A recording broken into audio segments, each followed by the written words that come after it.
आज एनएससी आ उच्च शिक्षा विभाग भितर बुझामणा पत्र स्वाक्षरित होईछि। एनएससी गोटे प्रीमियम इंस्टीट्यूशन विश्वर यदि 4-5टी लार्जेस्ट स्टॉक एक्सचेंज रो कथा आसे ता भितर एनएससी आसी थाए एवं एनएससी द्वारा अनेक जो स्टॉक ब्रोकर बा पॉलिसी ब्रोकर ये गोटे आज दिन में गोटे सम्मानजनक पदवी भाव सम्मानजनक वृत्ति भाव एनएससी द्वारा सर्टिफाइड होगी जो माने अच्छी पाखापाखि 1300 रु अधिक ब्रोकर्स माने अच्छी किंतु ता भितर ओडिया लोक मानकर संख्या बहुत कम। आज जो एनएससी रो अधिकारी माने आसीतिले तांको सीनियर वाइस प्रेसिडेंट हुंतु कि चीफ बिजनेस डेवलपमेंट ऑफिसर हुंतु सेमानंक द्वारा कथा है कि आमे एतिकी जानिलु जे सेमाने दुई प्रकार कोर्स उच्च शिक्षा विभाग रे छात्र छात्री माननकु प्रदान करिवे एवं सेथिरे सेटा संपूर्ण फ्री ऑफ कॉस्ट रहिबो।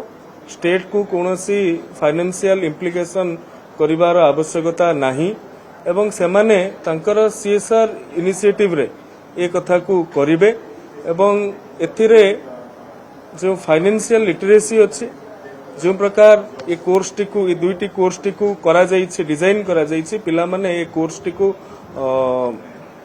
पठन कले निश्चित भाव रे mutual fund adviser financial adviser policy broker stock broker एई भली भाव रे अनेक कैरियर अपॉर्चुनिटी सेमानंक पाखु मिली परिबो एवं आपण माने भी एक कथा को हृदयंगम करिथिबे जे ओडिसा रो कॉमर्स पढुथबा पिला माने गोटे कन्वेंशनल बा पारंपरिक कैरियर ऑप्शन को ही सेतिरे समाने जाई थांती एवं अनेक समय समाने सफल हुंती अनेक समय सफल हेई पारंती नाही तांको पाखरे गोटे वाइड रेंज रो तांको पाखरे गोटे कैरियर अपॉर्चुनिटी नथाय किंतु आज एनएससी सहित बा बीएफएसआई सेक्टर सहित एमओयू स्वाक्षरित कला परे समाने जो कोर्स प्राप्त करिवे सेटा तांको आगामी दिन में जॉब अपॉर्चुनिटी आनी देबारे बहुत बड़ सक्षम हेबो एवं जो बीएफएसआई अच्छंती तांकर भी स्टेट कोऑर्डिनेटर आज आस्तिले जो पिला माने कोर्स करिवे सेमानंकु केउ बळी भाव रे चाकरी प्रदान करा जिवो से संपर्क रे सेमाने निश्चित रूपे सचेतन अच्छंती। मु आपन गोटे उदाहरण सहित कहबाकू चाहे किछि दिन पूर्वरु आमे बीएफएसआई आ बीओपीटी सहित एमओयू स्वाक्षरित करिथिलु। बीएफएसआई रो 14टी कंपनी माने मध्य एथिरे जोग देइथिले सेथुरु बजाज फिनसर्व एका कहितिला जे 5000 पिला माननकु से चाकरी देबो बोली। आजिरो दिन रे 11/4/2025 रो हम पाखरे उपलब्ध डाटा अनुसार 394 जन पिला 58टी कॉलेज रु 14टी कंपनी भितर गोटे कंपनी कहूँ 58टी कॉलेज रु 394 पिला एथिरे पार्टिसिपेट करथिले एवं 238 जन पिला ऑलरेडी सेमाने ऑफर लेटर पाई सारिछंती। तेणु करी ये हमर पिला माननकु गोटे कन्वेंशनल कैरियर ऑप्शन रु बाहर को जाइकी आजिर दिन रे देश विश्व रे जहा ट्रेंड करुछि से विषय रे आगु को नबा पई एक बड़ उद्यम बोली मु आशा प्रकट करुछि। एनईपी 2020 रो प्रणयन हैला परे ए प्रकार कोर्स गुडी को मध्य क्रेडिटाइज्ड करिया पई अर्थात करिकुलम रे भर्ती करिया पई मध्य राज्य सरकार आगामी दिन रे योजना प्रस्तुत करिब। धन्यवाद।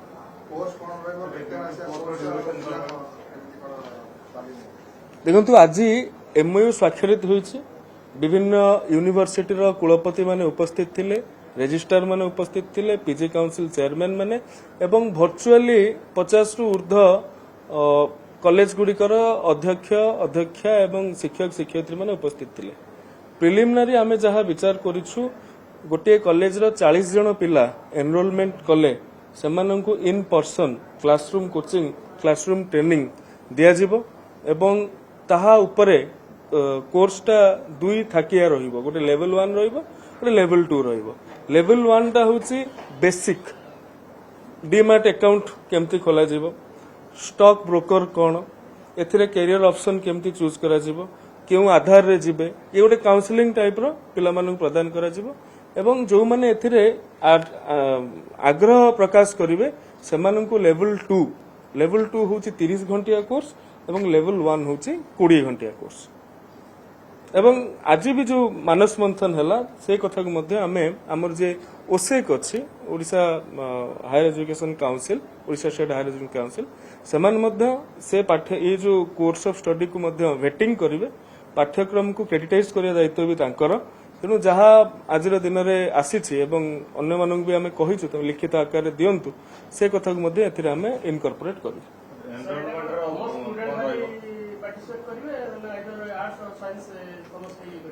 ଦେଖନ୍ତୁ ଇଏ ହେଉଛି କମର୍ସ ଷ୍ଟୁଡେଣ୍ଟ ମାନଙ୍କ ପାଇଁ ଗୋଟେ ଭଲ ଅବସର। ତାର ଅର୍ଥ ନୁହେଁ ଯେ ଅନ୍ୟମାନେ ଏଥିରେ ସାମିଲ ହେଇପାରିବେ ନାହିଁ। ଗ୍ରାଜୁଏସନର ଶେଷ ବର୍ଷରେ ଯୋଉ ପିଲାମାନେ ପଢୁଛନ୍ତି ସେମାନେ ଏଥିରେ ସାମିଲ ହେଇପାରିବେ। ସେଥିରେ ସାଇନ୍ସ ବାଲା ଆସିବେ, ସେଥିରେ ଆର୍ଟସର ପିଲାମାନେ ରହିପାରିବେ। ମୁଁ ଯୋଉ କଥା କହୁଥିଲି ଆଉ ଥରେ ଦୋହରଉଛି, କମର୍ସ ପିଲାମାନେ କେବଳ ଚାର୍ଟାର୍ଡ କରିବେ କି ସିଏ କଷ୍ଟିଂ କରିବେ କି ଆପଣଙ୍କର ଅନ୍ୟ ଏଥିରେ ଯିବେ, ତାଙ୍କ ପାଇଁ କ୍ୟାରିୟର ଅପସନ ବହୁତ ଛୋଟ ଥିଲା। ଆଜି ଆମେ ତାକୁ ବହୁତ ବ୍ୟାପକ କରିଛୁ। ତେଣୁ କମର୍ସ ପିଲାମାନଙ୍କ ପାଇଁ ବହୁତ ଭଲ ସୁଯୋଗ। ତାର ଅର୍ଥ ନୁହେଁ ଯେ ସାଇନ୍ସ ପିଲାମାନେ କି ଆର୍ଟସର ପିଲାମାନେ ଏହାକୁ ଅପ୍ଟ କରି ନପାରିବେ। ଭିତ୍ତିଭୂମିର ଅର୍ଥଟା କ'ଣ? ଭିତ୍ତିଭୂମିର ଅର୍ଥ ହେଉଛି ଦୁଇ ପ୍ରକାର। ମୋର ଯେତିକି ଅନୁଭବ, ଗୋଟେ ହେଉଛି ସିଭିଲ ଇନଫ୍ରାଷ୍ଟ୍ରକ୍ଚର, ଆଉ ଗୋଟେ ହେଉଛି ଏକାଡେମିକ ଇନଫ୍ରାଷ୍ଟ୍ରକ୍ଚର। ଏକାଡେମିକ ଇନଫ୍ରାଷ୍ଟ୍ରକ୍ଚର ଆମ ପାଖରେ ଯାହା ଅଛି ସେତିକିକୁ ନେଇକି ଆମେ ଏନ୍ଇପି କୁ ଇମ୍ପ୍ଲିମେଣ୍ଟେସନ କରେଇଛନ୍ତି। ସିଭିଲ ଇନଫ୍ରାଷ୍ଟ୍ରକ୍ଚର ପାଇଁ ଆମେ ଏନ୍ଇପି 2020 ଲାଗୁ କରିନଥିଲେ ବିଗତ ଦିନ ମାନଙ୍କରେ। ସେଥିପାଇଁ 600-700 କୋଟି ଟଙ୍କା 670 କୋଟି ଟଙ୍କା ଏଥର ଆମେ ପିଏମ୍ ମୁସାରେ ପାଇଛନ୍ତି, ଯୋଉଟାକି ୟା ପୂର୍ବ ବର୍ଷ ଗୁଡା ପାଉନଥିଲେ। ତେଣୁ କେନ୍ଦ୍ର ସରକାର ଯଦି କହୁଛନ୍ତି ଏନ୍ଇପି ଇମ୍ପ୍ଲିମେଣ୍ଟେସନ କରିବା ପାଇଁ, ସେ ମଧ୍ୟ ତାର ବ୍ୟବସ୍ଥା କରୁଛନ୍ତି ଭିତ୍ତିଭୂମି ଜନିତ କ'ଣ କରାଯିବ। ଦେଖନ୍ତୁ କାଲି ଅତ୍ୟନ୍ତ ଐତିହାସିକ ନିଷ୍ପତ୍ତି ରାଜ୍ୟ ସରକାରଙ୍କର ସାମାଜିକ ଓ ଅର୍ଥନୈତିକ ପଛୁଆ ବର୍ଗ ମାନଙ୍କ ପାଇଁ କେବଳ ଉଚ୍ଚଶିକ୍ଷା କ୍ଷେତ୍ରରେ ନୁହେଁ, ଉଚ୍ଚଶିକ୍ଷା କ୍ଷେତ୍ରର ସମସ୍ତ ଶିକ୍ଷାନୁଷ୍ଠାନ, ସମସ୍ତ ଅନୁଷ୍ଠାନ, ସ୍କୁଲ ଆଉ ମାସ୍ ଏଜୁକେସନର ଯୋଉ ହାୟର ସେକେଣ୍ଡାରୀ ଇନଷ୍ଟିଚ୍ୟୁଟ ଯୋଉ ଗୁଡିକ ରହିଲେ ସେମାନଙ୍କୁ ଆମର ଓଡ଼ିଆ ଭାଷା ସାହିତ୍ୟ ସଂସ୍କୃତି ବିଭାଗର ପ୍ରଦର୍ଶନ କଳାର ଯେଉଁ ସ୍ନାତକ ବିଭାଗ ଅଛି, ଆପ୍ଲାଏଡ୍ ଆର୍ଟସ ବା ପରଫର୍ମିଂ ଆର୍ଟସ ଯାହା କହୁଛନ୍ତି, ତାର ଗ୍ରାଜୁଏସନରେ ମଧ୍ୟ ତାହାକୁ ରଖାଯାଉଛି। ଏବଂ ସ୍ପୋର୍ଟସ ଆଉ ୟୁଥ୍ ସର୍ଭିସେସ୍ ଡିପାର୍ଟମେଣ୍ଟର ଯେଉଁ ବିପେଡ୍ ଆଉ ଏମ୍ପେଡ୍ ଅଛି ତାହାକୁ ମଧ୍ୟ ଏଥିରେ ସାମିଲ କରାଯାଉଛି। ଏସସି ସମୁଦାୟକୁ ଏସଟି ସମୁଦାୟକୁ ବିଗତ ଦିନରେ ସରକାର ଦେଇଥିଲେ, କିନ୍ତୁ ଓବିସି ସମୁଦାୟ ଯୋଉଟାକି ଏସସିବିସି ସମୁଦାୟ ଓଡ଼ିଶାରେ ସେମାନେ ପଛେଇକି ରହିଯାଇଥିଲେ। ଗତକାଲି ରାଜ୍ୟ ସରକାର ମାନ୍ୟବର ମୁଖ୍ୟମନ୍ତ୍ରୀ ଏଥିପ୍ରତି କ୍ୟାବିନେଟର ସମସ୍ତ ସଦସ୍ୟ ମୋହର ଲଗେଇକି ଯେଉଁଭଳି ଭାବରେ ସାମାଜିକ ନ୍ୟାୟ ପ୍ରଦାନ କରିଛନ୍ତି, ସାମ୍ବିଧାନିକ ଅଧିକାର ବିଗତ ଦିନ ମାନଙ୍କରେ ଯେଉଁ ହନନ ହେଉଥିଲା, ସମ୍ବିଧାନ ପଛୁଆ ବର୍ଗଙ୍କୁ ଅଧିକାର ପ୍ରଦାନ କରିଛି, କିନ୍ତୁ ବିଗତ ଦିନ ମାନଙ୍କରେ ତାହା 0% ଥିଲା। ଆମେ 11.25 ଏବଂ 11.25 କ'ଣ ପାଇଁ ଏ ଟାଲି ନିଆଯାଇଛି ମୁଁ ଆପଣମାନଙ୍କୁ ଜଣାଇ ଦେବାକୁ ଚାହେଁ। ସୁପ୍ରିମକୋର୍ଟ ଗୋଟେ କ୍ୟାପିଂ କରିଛନ୍ତି ଯେ ଜାତି ଭିତ୍ତିକ ଆରକ୍ଷଣ 50%ରୁ ଅଧିକ ହେଇପାରିବ ନାହିଁ। ତେଣୁ ଏସସି ଆଉ ଏସଟି ସମୁଦାୟଙ୍କ ପାଇଁ ଯେଉଁ ଆରକ୍ଷଣ ଦିଆଯାଉଥିଲା, ସଂରକ୍ଷଣ ଦିଆଯାଉଥିଲା, ତାହା 38.75 ଥିଲା। ତେଣୁ ଯାହା ସବୁଠୁ ଅଧିକ ସମ୍ଭବପର ହେଲା ଅର୍ଥାତ୍ 11.25 ତାହାକୁ ଆମେ ସବୁତକ ଏସସିବିସି ସମୁଦାୟକୁ ପ୍ରଦାନ କରୁଛୁ। ଦେଖନ୍ତୁ ସୁପ୍ରିମକୋର୍ଟ ରିଜର୍ଭେସନଟା କୁ ଆପଣ ଗୋଟେ ଭର୍ଟିକାଲ ରିଜର୍ଭେସନ କହିପାରିବେ, ଆଉ ଗୋଟେ ହରାଇଜେଣ୍ଟାଲ ରିଜର୍ଭେସନ କହିପାରିବେ। ଭର୍ଟିକାଲ ରିଜର୍ଭେସନ ଆମର 50% ହେଲା ସୁପ୍ରିମକୋର୍ଟଙ୍କର ନିର୍ଦ୍ଦେଶ ଅନୁସାରେ। ଭର୍ଟିକାଲ ରିଜର୍ଭେସନ ଅର୍ଥ କାଷ୍ଟ ବେସ୍ଡ ରିଜର୍ଭେସନ। ଆଉ ଯୋଉ ଆପଣ 6% ରିଜର୍ଭେସନ କଥା କହୁଛନ୍ତି ସେଟା ହଉଛି ଆମର ଏକ୍ସ ସର୍ଭିସମ୍ୟାନ, ଫିଜିକାଲ ଦିବ୍ୟାଙ୍ଗ ଯୋଉମାନେ ରହିଲେ ଏବଂ ଇଡବ୍ଲ୍ୟୁଏସ୍, ସେଟା ଆପଣଙ୍କର କାଷ୍ଟ ବେସ୍ଡ ରିଜର୍ଭେସନ ନୁହେଁ। ତେଣୁ ସିଏ ଯୋଉ 6% ସେଟା 50%ରୁ ଅଧିକ ହେଲେ ବି କିଛି ଅସୁବିଧା ନାହିଁ। ସୁପ୍ରିମକୋର୍ଟଙ୍କର ସିଧାସଳଖ ସ୍ପଷ୍ଟ ଏବଂ ଆପଣମାନେ ଜାଣିଥିବେ 2009 ମସିହାରେ ରାଜ୍ୟ ସରକାର ଗୋଟେ ଏସସିବିସି ସଂଶୋଧନ ଆଇନ ଆଣିଥିଲେ।